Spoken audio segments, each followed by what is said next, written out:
If you haven't played Best Fiends, you're seriously missing out. Best Fiends isn't like other Match 3-style mobile puzzle games. It's an action-packed adventure and a brain-boosting puzzle game all rolled into one. You play through an actual storyline, watching your fiends become more powerful the more levels you beat.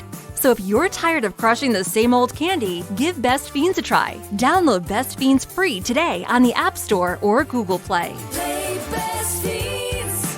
Download free. You should be saving for the future, but savings accounts suck, and investing can be scary. We combine the ease of savings with the real returns of investing. We call it Save Vesting, and it's only available in our new app, Stairs. Stairs offers 4 to 6% returns, no fees, and you can withdraw anytime. Do your future a favor. Visit stairsapp.com today. The following is a Hoop Ball presentation.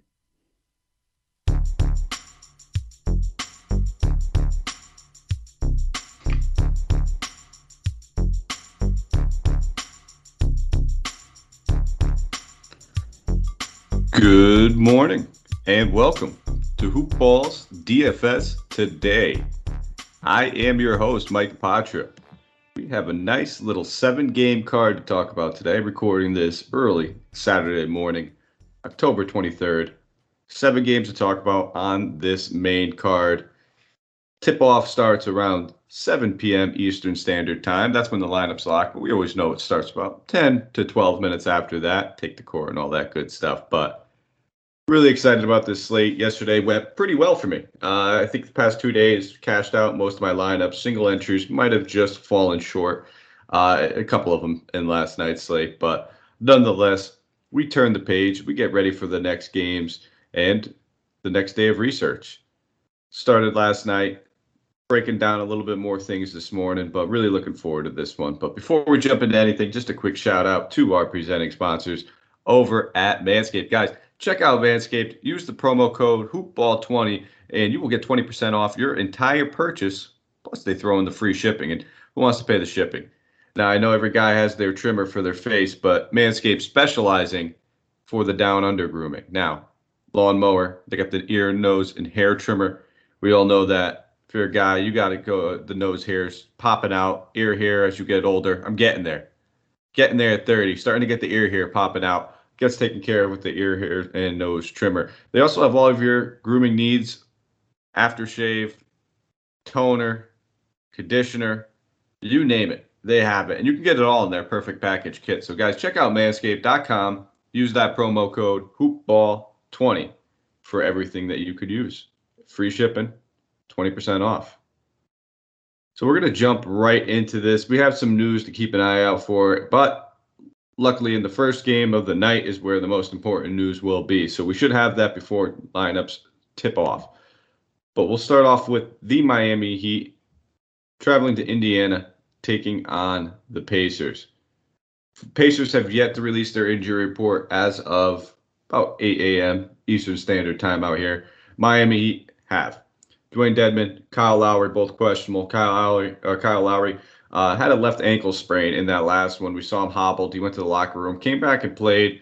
But if you play basketball and you receive an ankle sprain, you have an ankle, I say receive it like someone just comes over to you and hands you one. But you know that after the game is generally when you feel it a little bit more. You'll take off your shoe. You might get a little bit of swelling. And Victor Oladipo is out. As for a line, 224 game total. Miami being favored by 3.5 in this one. Indiana on the second half of a back-to-back. So we'll start off with the Heat. Kyle Lowry is the big news. Honestly, I'm not too interested in him either way, whether he plays. But if he sits, obviously that's going to have some big implications on what we're looking at here. Jimmy Butler coming in at 8,500. Feels a little pricey, but it's a fair price tag, especially if Kyle Lowry sits. We'll most likely see Tyler Hero draw the start, and we'll see Jimmy and Tyler probably have most of the ball handling duties. Bam will get a little uptake in assists. You know, a lot of people had that kind of peg coming in this year with another ball handler in there.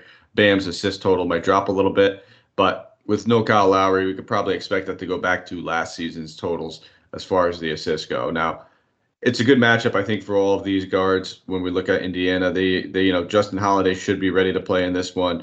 Jeremy Lamb should be ready to play in this one. They were both questionable coming into last night's game. Keep an eye on it because it is a back-to-back. But I have no issue going with Jimmy. Tyler Hero would probably be the chalky, more popular option at 5,500. That's a very good price tag. He absolutely blew up in their first game of the season in only 24 minutes. Put up over 40 DK points. So I'll definitely have some interest in Tyler Hero, especially because he's point guard and shooting guard eligible. We'll see a bunch of guys on this slate that have both that dual eligibility that are very interesting. So keep your eye on those three guys. Those are the main three guys I'm looking at. If you want to dumpster dive a little bit, you could definitely look at PJ Tucker, especially with Dwayne Dedmon questionable. They're going to need the size. They're going against Domantas Sabonis. They're going against Miles Turner. They're going to need as much size as they can possibly play. I expect this to be more of like a closer to a 30-minute type of PJ Tucker game. Only played 22 in that game against Milwaukee, but no one really needed to play when you win by over 40 points. So those are the four guys I guess you could keep in your player pool. And if I had to say the two that I end up with the most, it would probably be Tyler Hero, PJ Tucker. But again, PJ Tucker is probably a safer cash play.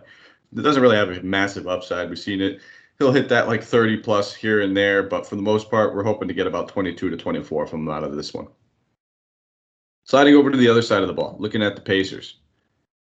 There's a lot to like on the Pacers squad this year. Rick Carlisle has been running a very, very tight rotation. We've been seeing pretty much an 8-man rotation. First 2 games of the year, 43, 39 minutes out of Domantas Sabonis, 10K. It's a good matchup. Going against PJ Tucker, he's got some size on him. PJ's a staunch defender, don't get me wrong, but at 10K, there's a few other guys I think I like a little bit more on this slate. We saw that Miles Turner went absolutely bananas in that last game. That was also a fantastic matchup going against the Wizards. This one a little tougher. So, I wouldn't chase that chalk or chase that game and that performance. 5,600 is still a very fair price tag, but I'll let somebody else handle that. And then if you're going to go anywhere, it's going to be another guy that might be considered some chalk. It's going to be Chris Durante. The young rookie has been playing absolutely fantastic. They're giving him the minutes. He played 45 minutes in that last game and 33 in the one prior. We thought that maybe that goes down a little bit knowing that Lamb and Holiday are going to be playing. It did not. He is absolutely just crushing this one. Back-to-back games with at least 30 DK points. You can absolutely take a look at him. I feel like I said, he's going to be very chalky.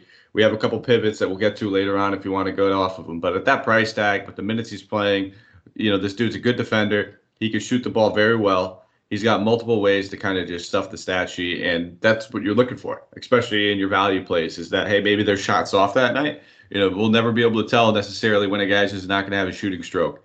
You can always pick on the guys that are going to have tough defensive matchups and, kind of key that together and link that together. But even that, shooting stroke, even in a good matchup, could be off in the night. But this dude has multiple ways to put it in there. So I'm going to definitely look at Durante. He's probably my favorite play on this team. Malcolm Brogdon's been right up there with Sabonis, just playing a boatload of minutes. 7,300 is a very fair price tag. Back-to-back games with at least 50 DK points. Is he going to make it 3 straight? I have my doubts, but he's definitely in the player pool. Probably a little bit safer for your cash games, but those are the main 3 options we're looking at. It's going to be Brogdon, it's going to be Sabonis, it's going to be Durante, and to be honest, it's probably going to be mostly Durante for me. I'm not going to be paying up for Sabonis when there's some other guys on this slate I'd rather pay up for it. And then Brogdon is in a tough price range. I do prefer Brogdon over some of these other point guards when we get down there. I prefer him at his price range over Morant, over Russell. So it's just once you get down a little bit more and you're starting to look at Lonzo Ball, Fred VanVleet, a little bit more expensive, but Freddie's due.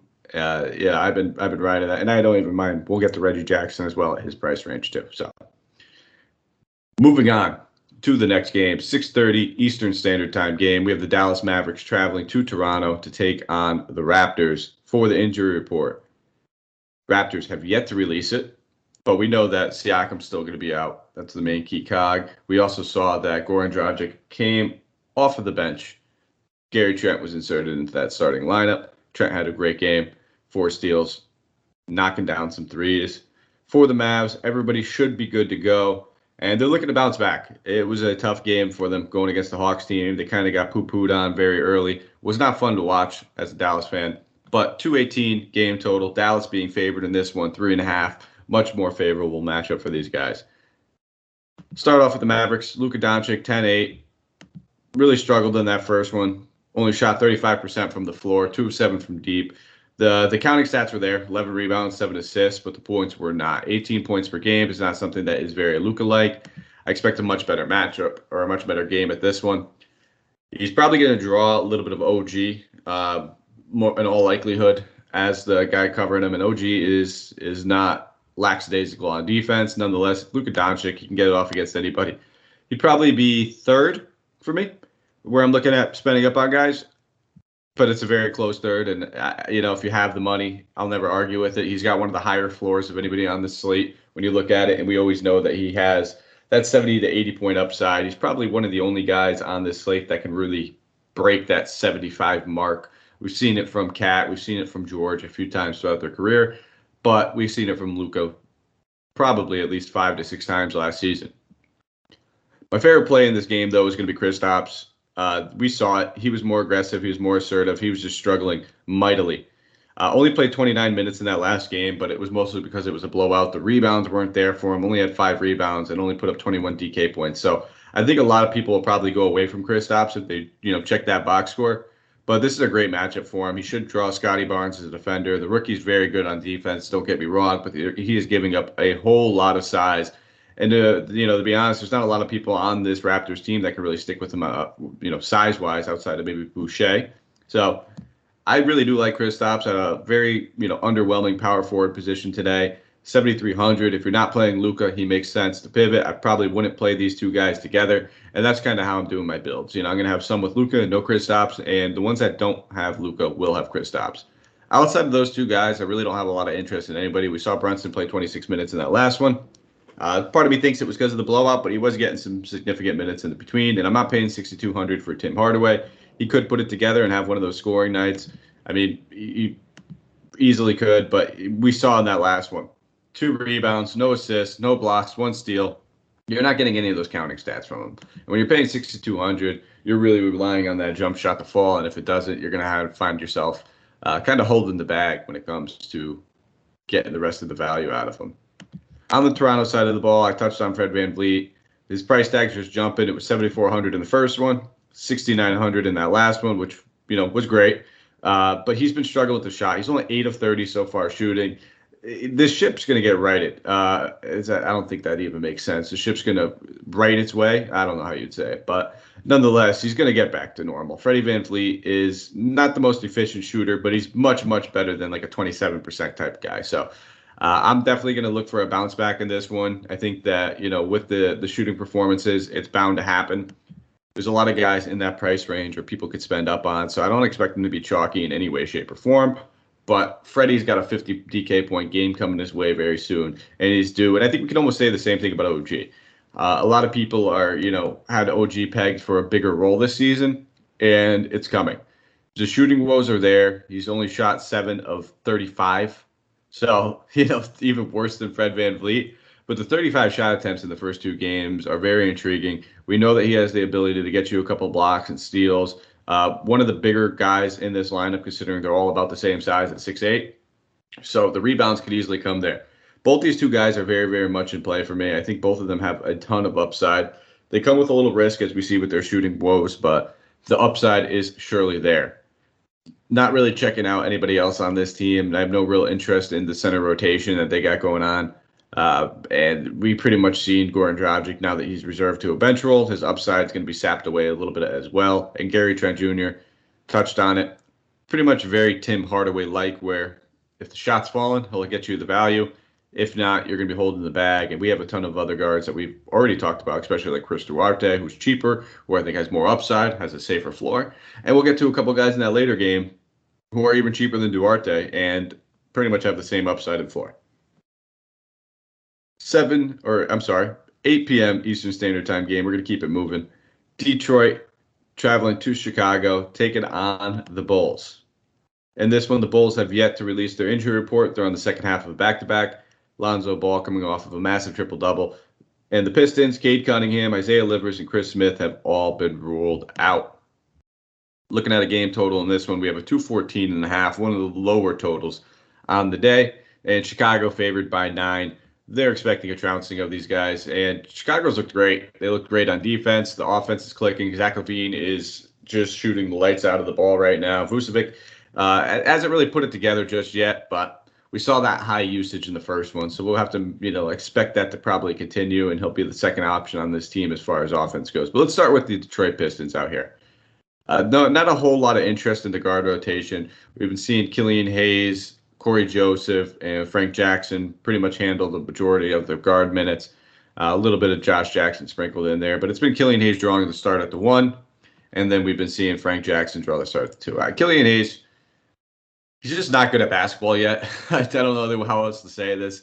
The dude's struggling. He doesn't have much of an offensive game put together.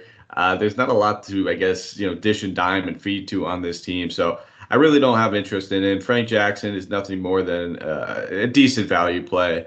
I'd much rather play Durante over him at 3,900. He's another guy. We could put him in that Tim Hardaway, Gary Trent Jr. kind of profile where outside of his scoring, he doesn't do much as far as rebounding and assisting goes. So I'll take a pass on both those guys. If I'm looking anywhere, it would probably just be Jeremy Grant. As long as Cade Cunningham's out, Jeremy Grant's going to have the offense pretty much funneled through him. 20 shot attempts in that first one.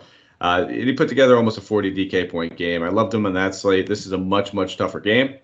I have my worries that the Pistons can keep this one, fairly close. I have my worries that this game can even top, 200 as a game total. It will, but probably not by too much. If I had to bet, I'd probably take the under on that game total. But Jeremy Grant, 6,700. I do have some interest in him. Sadiq Bey coming in at $500 less than Grant. At that point, I'd rather just spend the extra $500 to get Grant, where I know there's going to be a little bit more offensive profile, but we're going to say he's probably going to be second on the team in shot attempts. And then the center rotation between Isaiah Stewart, Kelly Olynyk. These guys are pretty much just chopping the minutes up right down the middle. Stewart played 25, Olynyk played 22. That equals just about 48, 47. But, they're splitting them right down the middle. If you're going to lean with one of them, you're probably going to go with Big Stu, just because we know that he has a little bit more rebounding upside, a little bit more block upside. They're going to need some more sides going against Vucevic, but not a ton of interest in either one of these guys. I think we have some better value at the position that we can lean to. Olynyk has that power forward eligibility, so maybe if that gets you going, but doesn't really get me going at all. So, like I said, not really feeling these two guys. Now, quick break to our other presenting sponsor, guys. If you're listening to this podcast, you're playing daily fantasy sports. And if you hear me talk about the pricing where I play for the majority of my plays, it's at DraftKings. So the NBA's back, and DraftKings at their sportsbook, an authorized sports betting partner of the NBA, the key victory to a strong starting five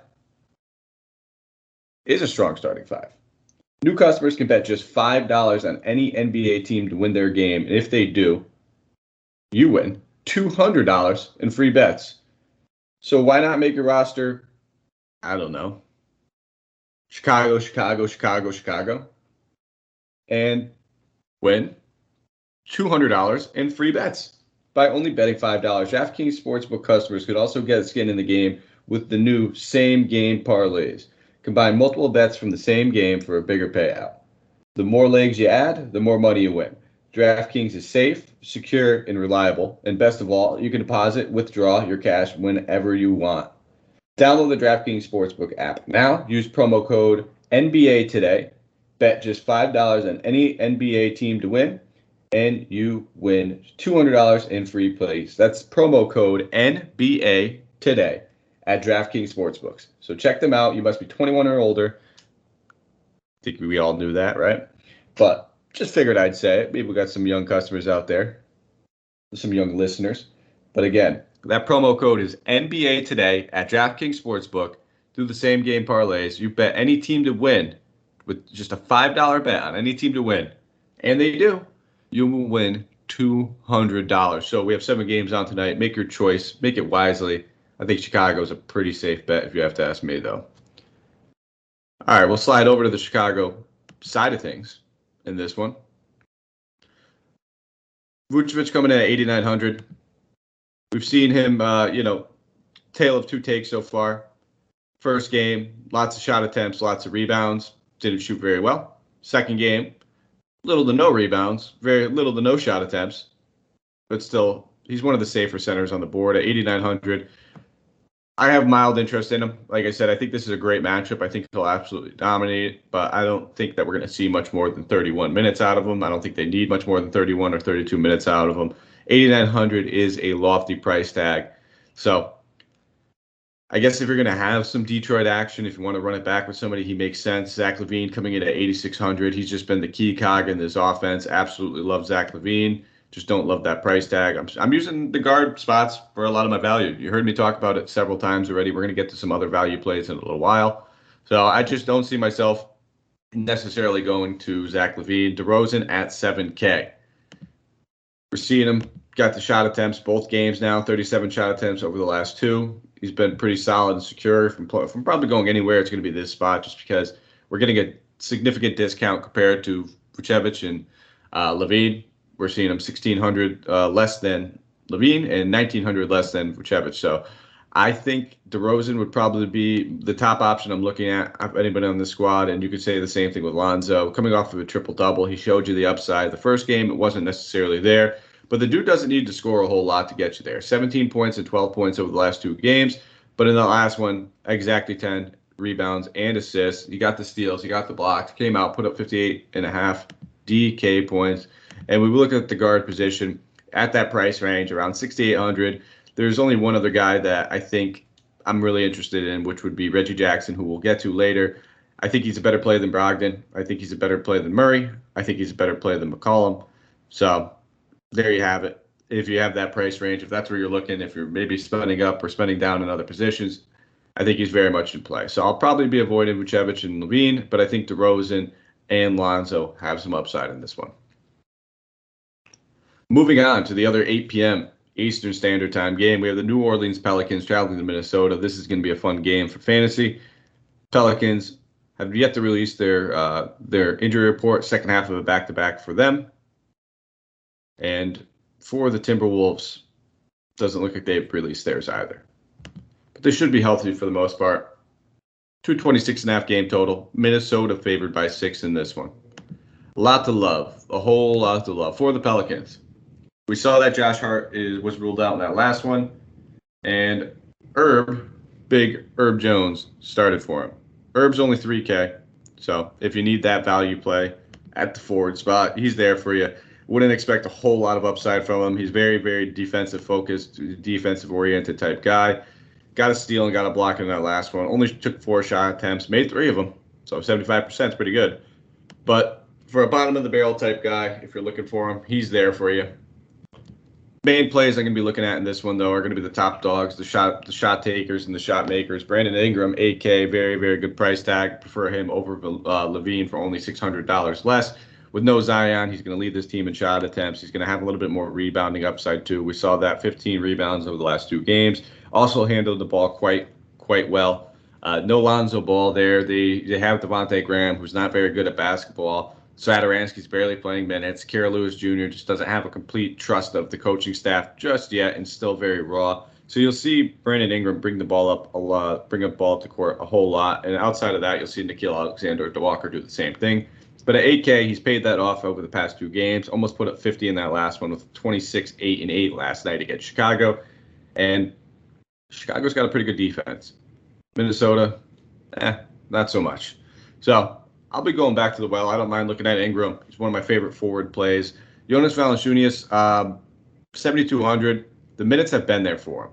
At least 30 minutes over the first 2 games. The shot attempts, he's taken 30. The rebounds have been there. A breakout game is coming. I really do like Jonas on this slate. He's one of my favorite centers. There's probably 3 centers you'll hear me talk about that I think I have some interest in. He's right there in that mid-tier range. So if you're not spending up on the guy on the other side of the ball here, I think Jonas makes for a great option. Cat has never been really good or known for his defense.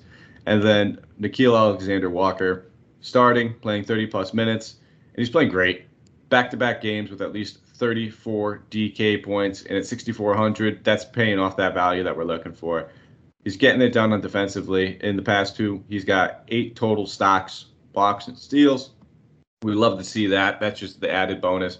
And he should be one of the guys, I would imagine he's going to be second or third behind Ingram and then right there with Jonas in shot attempts. Not paying any money for Devontae Graham. You couldn't pay me to play Devontae Graham. Despite his rock-solid performance in that last one, just don't like him. I just don't like playing Devontae Graham. You get left holding the bag a whole lot. The price tag's fair at 5,500. Don't get me wrong. If you want to look at him in your tournaments, absolutely. But in your cash games, even in your single entries, it gets a little bit tougher. So wouldn't do that if I were you. But hey, I'm not right a lot when it comes to Devontae Graham, and that's probably the main reason why I don't play him. For Minnesota, a lot to love over here as well. You just heard me talk about Cat at 10-2, one of my favorite guys to spend up on this slate. Jonas Valencian is not really known for his defense either. Coming off a 30-10 game where he put up 55 DK points. This is another great game written all over it. He only needed to play 29 minutes in that last one. I expect him to play a little bit over 30 in this one. Now paying 8,300 for Russell. I think Anthony Edwards is going to have a breakout season this season. We just saw a massive game from him, 10 of 21 shooting, took 12 3-pointers. The fact that he's willing to take 12 3-pointers is insane. He's got some rebounding upside. He grew 2 inches in the offseason. Only had 1 steal. I imagine that, he's even a guard that could get you a block, close to a block a game, like 0.7 type block guy. So I'm expecting big things from Edwards. I have no issue. I love this game. I want to have probably one piece from both sides. I can even see having a little bit more. But outside of these two main key cogs, like I said, I'm not paying $8,300 for Russell. Malik Beasley coming off the bench at 5,100 is nothing more than a tournament, pivot or a play. And then with the whole power forwards position, it's just going to be pretty ugly in general. I'm not, probably going near any of these options. They're just going to be mixing and matching. I imagine that this is one that we could see either Okogie or Prince. I think they started Okogie in that last one, but neither one of those guys have a whole lot of upside. And then McDaniels at 3,500. He's in play as a value play at the forward position. Only played 26 minutes. I wouldn't expect, 4 steals and 2 blocks. That's how he got all of his value in that last one, were those defensive categories. And the usage is incredibly low. So just understand that if you play him, there's a lot of risk to it. Without that usage and without having the confidence that he's going to be taking at least, 8 to 10 shots, you're really relying on the ball to fall off the rim the right way and to get those defensive counting stats. So in play, but for the most part, it's going to be Cat and it's going to be Anthony Edwards. Love both those guys. Love this game in general. If you want to run it back with some Ingram with one of those two, wouldn't mind it. If you want to run it back with some Nickeil Alexander-Walker with one of those two, love that as well. You can go any which way and feel good about it. Looking on to the next one, 8:30 Eastern Standard Time game. Milwaukee Bucks traveling to San Antonio, taking on the Spurs. We already know what's going on with the Bucks as far as their injury report. Donte DiVincenzo, Brook Lopez, Semi Ojeleye, Bobby Portis all ruled out, while Drew Holiday, who sat out that last game, is probable, as well as Rodney Hood. So Hood looking like he's going to be back in this one. Same thing with Drew. We've got to see what this rotation looks like. They're probably going to go pretty guard heavy. We saw them go small in that last one where they started. It was a weird lineup. It was Grayson Allen, Pat Connaughton, Chris Middleton, I say Grayson Allen, Giannis Antetokounmpo, and Giannis pretty much played center. So, we're going to have to kind of figure that out. And it was also George Hill in there. George Hill will go back to the bench with Drew back. Grayson Allen will likely still start. Pat Connaughton will probably go back to the bench. But again, we got to see what they do at the center position. That is the big thing that we're going to have to keep an eye on for, because they got Rock'em Sock'em roboted pretty quickly. Milwaukee's favored by 7, 223.5 game total. Surprised, honestly, Milwaukee's not favored by just a little bit more. Kind of feels like it's a little low. But Giannis at 10-5. Listen, if the game stays close, Giannis is going to have a big one. Vegas has it staying close enough where we can definitely consider him. I prefer him over Luka, probably just slightly, just because, especially if he's going to be playing that center position, we can feel a little bit more secure about those rebounds. He put up 37.5 DK points in only 23 minutes in that last one. You give this guy 30 minutes, he's going to get you 50-plus pretty easily. The free throws were kind of back down to earth, 6 to 10 in that last one, 7 to 9 in the first one. If this guy could be a 70 to 75% free throw shooter, the sky's the limit. It's just that simple. They don't really have a body that can keep up with him in this game. I think their best bet is probably throw Thad Young at him. But Thad Young's getting up there. He's good. Don't get me wrong. He's good. But he's getting up there. So I don't really trust that matchup for them as far as the Spurs. But Giannis very, very much in play. Chris Middleton struggled mightily in that last game. 4-14 shooting. Can definitely right the ship here. 7,400. I prefer Anthony Edwards over him ever so slightly, though. We just talked about him in that last game. Looking at Grayson Allen, 4,700. He's still in play as a value play, but I think that I prefer Durante and a couple guys that we'll get to in a few games. So I just don't think I'll end up on Grayson Allen. And then we have to keep an eye on what they do. Like I said, if they don't start Brook Lopez, they're not starting Brook Lopez, but if they don't start Giannis at the 5, the young rookie, Sam, not even going to try to say that last name because I would butcher it so bad. But at $3K minimum salary, he played 27 minutes. Part of that was probably because of the blowout. Giannis only played 23. He put up 19.5 DK points, 12 and 4 game. He's in play. He's not like that smash value play that we can go to right away, but he's definitely somebody that we can keep an eye on. I'm not playing Thanasis. I just don't think that is the right option for us right here. So for the most part, it's really just going to be Yanni. Looking at Giannis, Drew Holiday's at a fair price, 6,500 as well. You can definitely go that way if you want. He looked great in game 1, but coming off that heel contusion, one imagines that if this game does start to get out of hand, he'd probably be the first one to sit, him and Giannis, and then they just go straight to the bench mob. But definitely in play. So, yeah, I'll keep Holiday. I'll keep Giannis in there, and then I'll keep Sam in there as well. Outside of those guys, I'm probably not looking at much. On the Spurs side of the ball, DeJounte Murray coming in at 7,100. Probably the only guy I'm really considering in this game.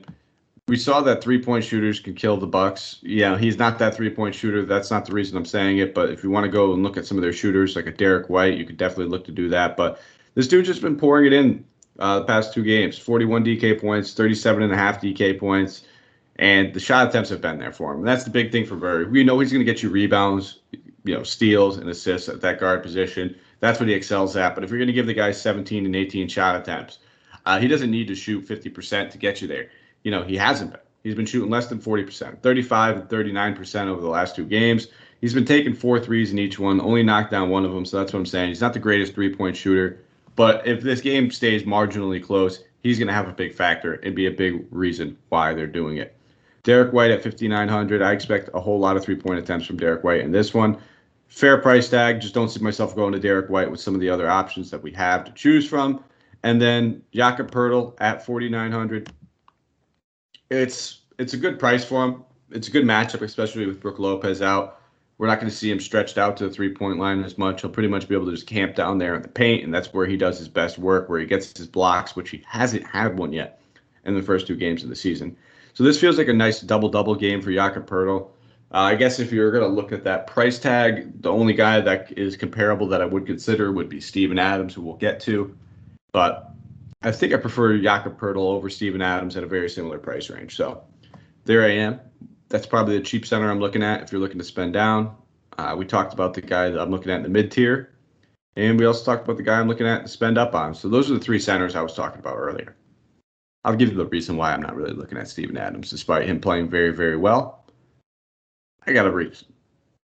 That's it. That's all I'm really looking at over here. Doug McDermott, if you want a GPP pivot flyer type guy, but it's only because I talked about it. 3-point shooters can have their way with the Bucks, but he doesn't do much of anything else, so I don't feel too confident in him.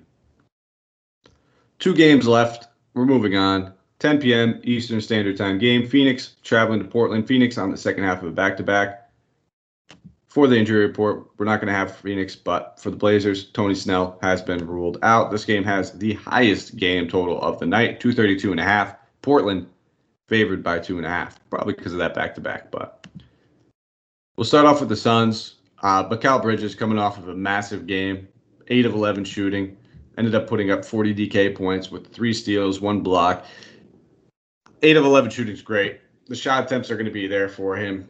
16 in the first one, 11 in the second one. That's solid. We know that Bridges is a much better, I guess, like roto and categories kind of fancy player necessarily than he is to a DFS player, just because, the assists are never really going to be there. The defensive stats, while we think, they're going to be there more often than not for him, to bet on him getting 3 steals every night is not something I want to do.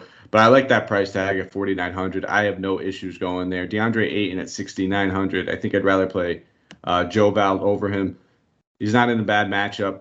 It's not a great one. I feel like he's a very, very safe center to look at. The offense hasn't really been anything enticing so far this season. We saw him taking 3-pointers in the first game. Didn't take any in the second game. So we gotta wait and see if that's going to be a part of his game. If it is, it kind of unlocks a whole new, upside, I guess we could say, for Ayton if he's going to be willing to take these threes. But again, it remains to be seen if that's real, if that's fake, how they use them. But 15 rebounds in that last one gives him a very safe floor. Only 6 in the first one. He's going to be closer to that, 10 to 12 rebound range than he is going to be to the 6. And I imagine closer to the 15 points than he is to the 8 that we got in the last one. So if we're going to get 15 and 10 out of him with some blocks and steals, he should pay off that price tag.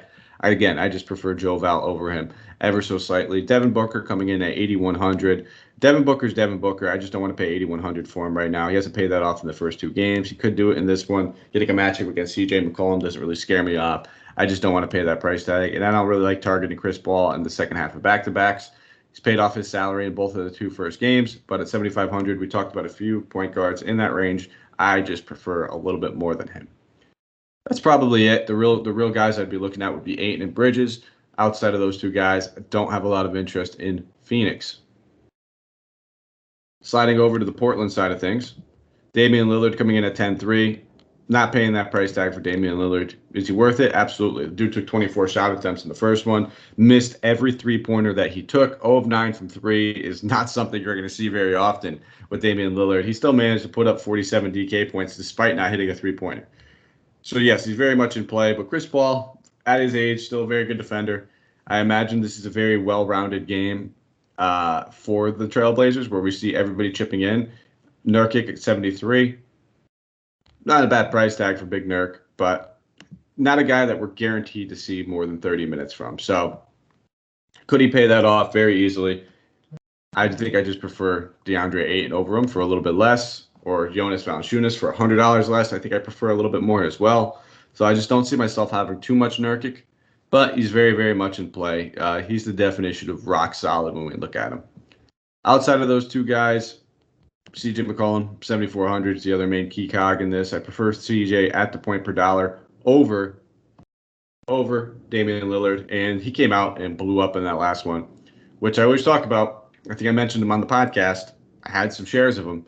Shooting guards versus the Kings is a thing. They just get them every single time.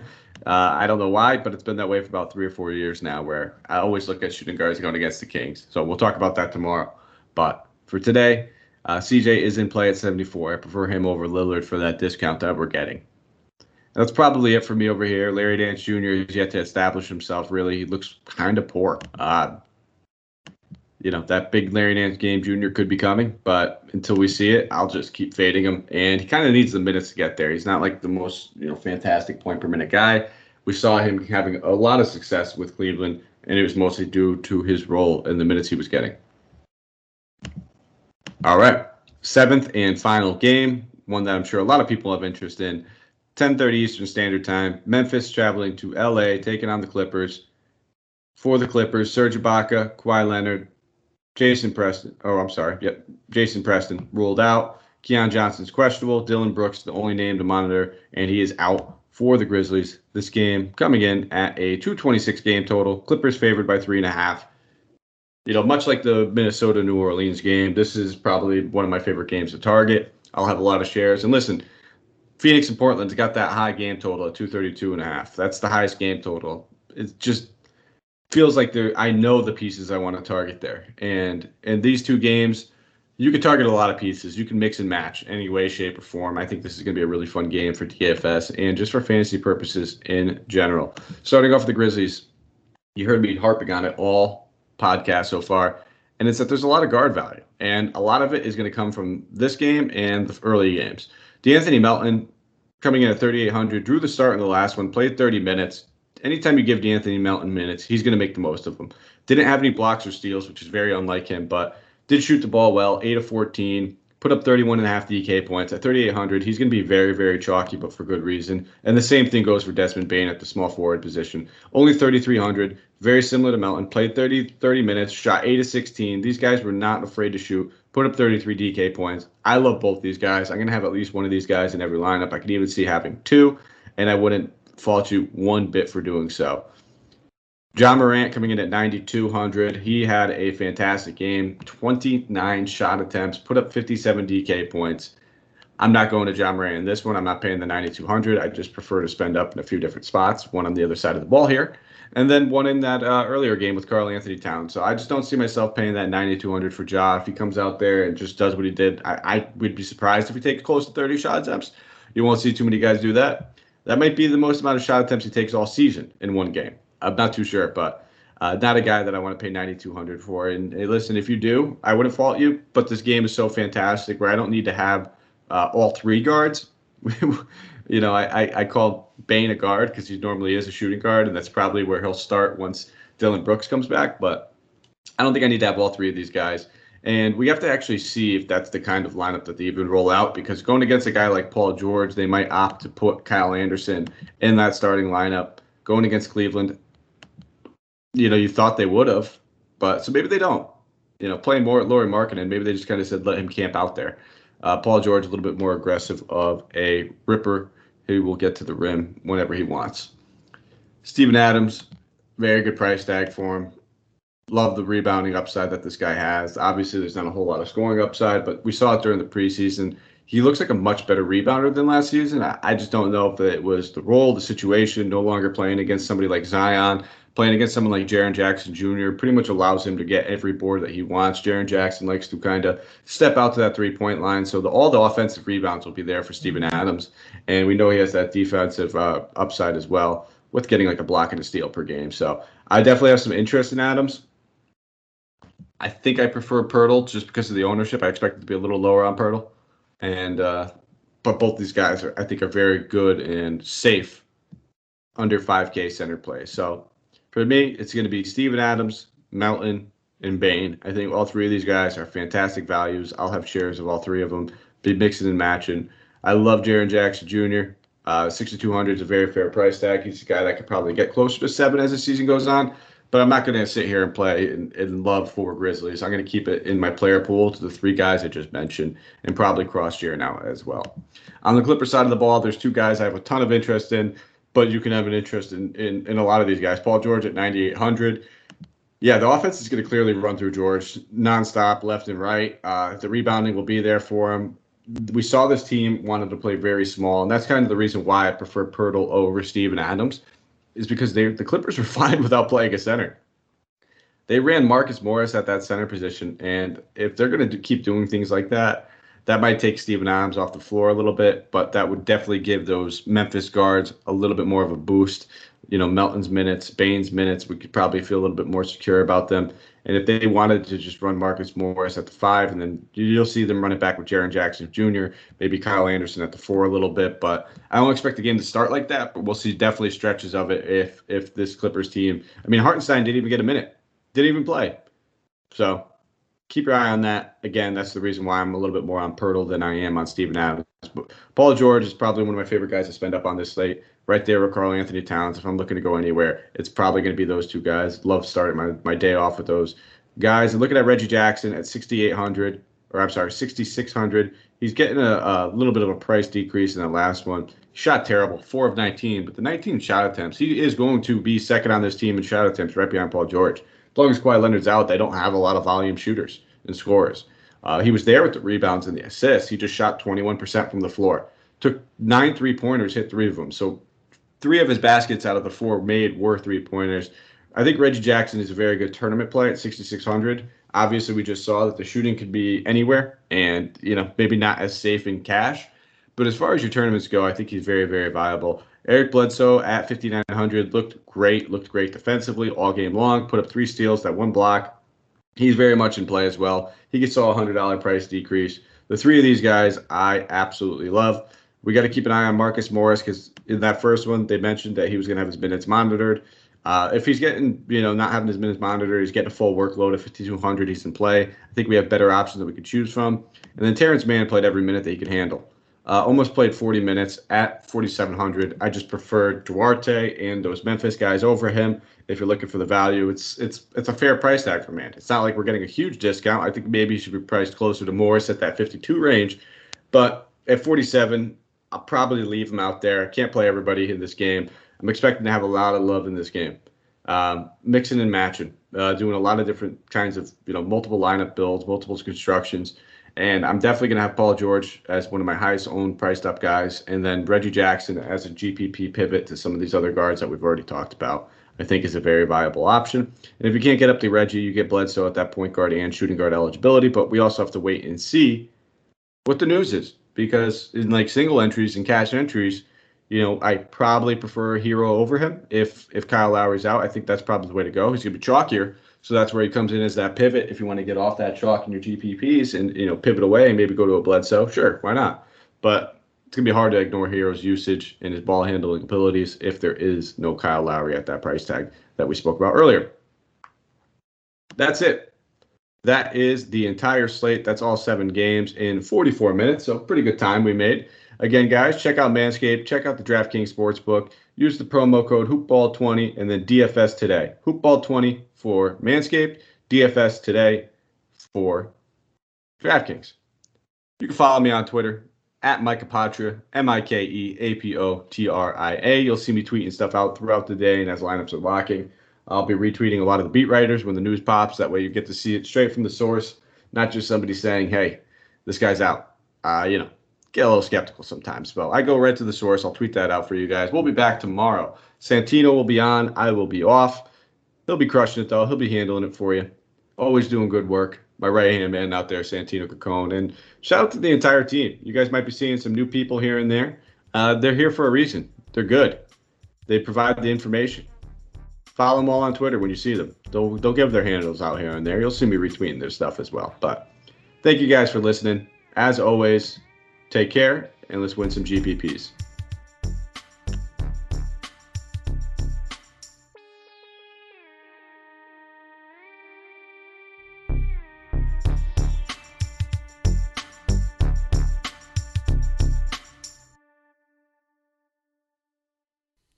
This has been a Hoop Ball presentation.